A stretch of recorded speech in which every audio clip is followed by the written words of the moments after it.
అధీరా అడిగిన క్వశ్చన్కి రాజీవ్ నవ్వడంతో ఆడపిల్లను అడ్డం పెట్టుకుని తప్పించుకునే చీప్ క్యారెక్టర్ తనది కాదని అతనికి చురక అంటిస్తూనే తనతో పాటు ఆఫీసర్ జ్యోతిని కూడా వదలడానికి ఒక విలువైన వస్తువు ఇస్తానని అధీరాకి రివర్స్లో డీల్ ఆఫర్ చేశాడు సాగర్.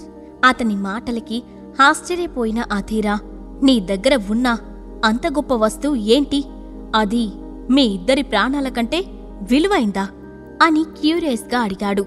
నీ ప్రశ్నకు సమాధానం నేనిచ్చిన వస్తువు చూసి నువ్వే తెలుసుకో అంటూనే గౌతమ్ ఇచ్చిన రింగ్ బయటకు తీసి అధీరాకి చూపించాడు సాగర్. ఆ రింగ్ చూసిన అధీరా షాక్తో నోరు తెరిచాడు. ఒక్క క్షణం అతని కళ్ళల్లో కలిగిన కలవరం గమనించిన సాగర్ వెంటనే అలర్ట్ అవుతూ, ఎస్, నా గెస్ కరెక్ట్.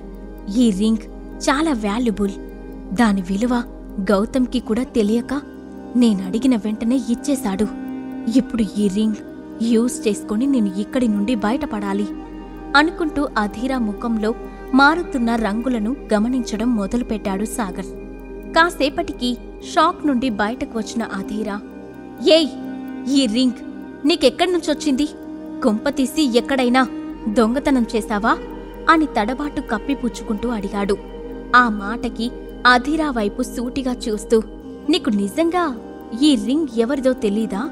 అందుకే నీలో నువ్వే కంగారు పడుతున్నావా అని ప్రశ్నించాడు సాగర్. నేనేమి కంగారు పడడం లేదు. నీ అంతట నువ్వే ఏదో ఒకటి ఊహించుకుంటే మర్యాదగా ఉండదు. సరే, నిన్ను కొన్ని విషయాలలో ఇంట్రాగేట్ చేయాలి. నువ్వెళ్ళి ఆ గదిలో కూర్చో అని సాగర్ను తన క్యాబిన్లోకి పంపించి డబ్బు ఇవ్వడానికి సిద్ధంగా లేని రాజీవ్కి శిక్షగా అతని కాళ్ళు చేతులు నరికి నదిలో ముసళ్ళకి ఆహారంగా వెయ్యమని తన మనుషులకి ఆర్డర్ వేసి అక్కడి నుండి వెళ్ళిపోయాడు అధీరా. అదంతా విన్న రాజీవ్ భయంతో పిచ్చి పిచ్చిగా కేకలు వేసి అధీరా మనుషుల చేతిలో తన్నులు తినడమే కాకుండా చీకటి గదిలో బంధింపబడ్డాడు. కాసేపటి క్రితమే స్పృహలోకి వచ్చిన ఆఫీసర్ జ్యోతి కళ్ల ముందు జరుగుతున్నదంతా చూసి షాక్ అయ్యింది. కాని అధీరా క్రూరత్వం తెలిసి ఎదిరించలేక సైలెంట్గా ఉండిపోయింది. కాసేపటికి తన గదికి వచ్చిన అధీరా, నేను మళ్ళీ అదే ప్రశ్న అడుగుతున్నాను. నాకు కేవలం నిజం మాత్రమే కావాలి. నువ్వు అబద్ధం చెప్పాలని ట్రై చేస్తే నా చేతిలో చచ్చిపోతావు. ఇందాక నువ్వు ఇచ్చిన రింగ్ ఎక్కడిది? అది నిజంగా నీదేనా అని మనసులో కలుగుతున్న కంగారును అణుచుకుంటూ అడిగాడు. అవును, ఆ రింగ్ నాది కాకపోతే నా దగ్గరికి ఎందుకు వస్తుంది? ఇంత చిన్న విషయం కూడా నీకు తెలీదా? ఇప్పటికైనా నేనెవరో నీకు తెలిసింది కదా. ఇకనైనా విడిచిపెట్టే ఉద్దేశ్యం ఉందా లేదా అని గంభీరంగా అడిగాడు సాగర్. ఆ మాటతో ఒక్కసారిగా సాగర్ కాళ్లమీద పడి, దయచేసి మిమ్మల్ని గుర్తుపట్టలేని నా అజ్ఞానానికి క్షమించండి మాస్టర్. ఇంకొకసారి ఇలాంటి మిస్టేక్ జరగదు. మీరు వస్తున్నారని ముందస్తు సమాచారం నాకు రాలేదు. లేదంటే మీకు ఘనంగా స్వాగతం చెప్పేవాడిని అని రిక్వెస్ట్ చేశాడు అధీరా. నిజానికి ఇందులో అధీరా తప్పు కూడా లేదు.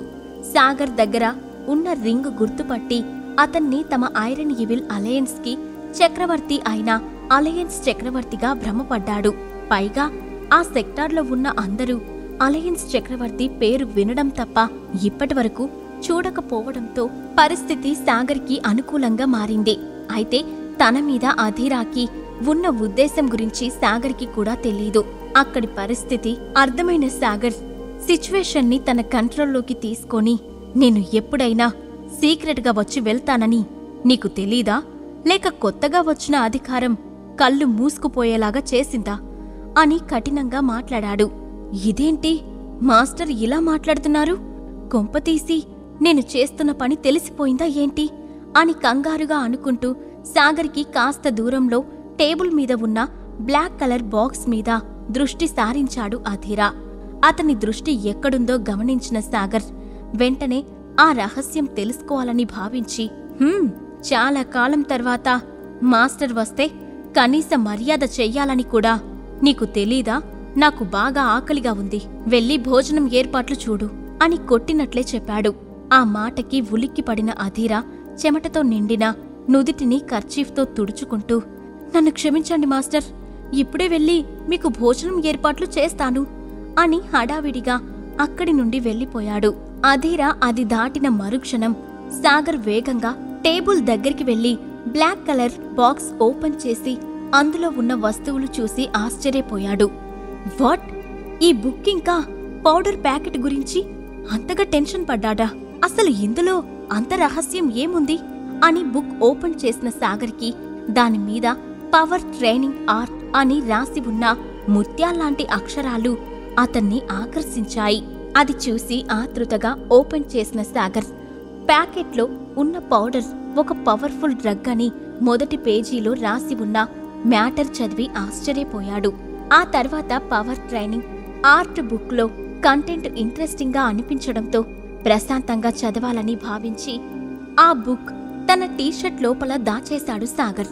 అప్పుడే ఎవరో వస్తున్నారని అనడానికి సంకేతంగా అడుగుల శబ్దం వినిపించడంతో వేగంగా వెళ్లి చైర్లో కూర్చొని కేదార్ ఇచ్చిన పిల్ పుణ్యమా అని నా వినికిడి శక్తి బాగా డెవలప్ అయ్యి చాలా దూరంలో వస్తున్న శబ్దాలు కూడా స్పష్టంగా వినిపిస్తున్నాయి. అందుకే సమయానికి అలర్ట్ అవ్వగలుగుతున్నాను అని మనసులోనే అనుకున్నాడు సాగర్. ఇంతలో గదిలోకి వచ్చిన అధీరా భోజనం ఏర్పాట్లలో ఏమైనా లోపం జరిగితే క్షమించండి మాస్టర్. తక్కువ సమయంలో ఉన్న వాటితో ప్రిపేర్ చెయ్యడం వలన ఎక్కువ ఐటమ్స్ లేవు అని అపాలజీ చెప్పాడు.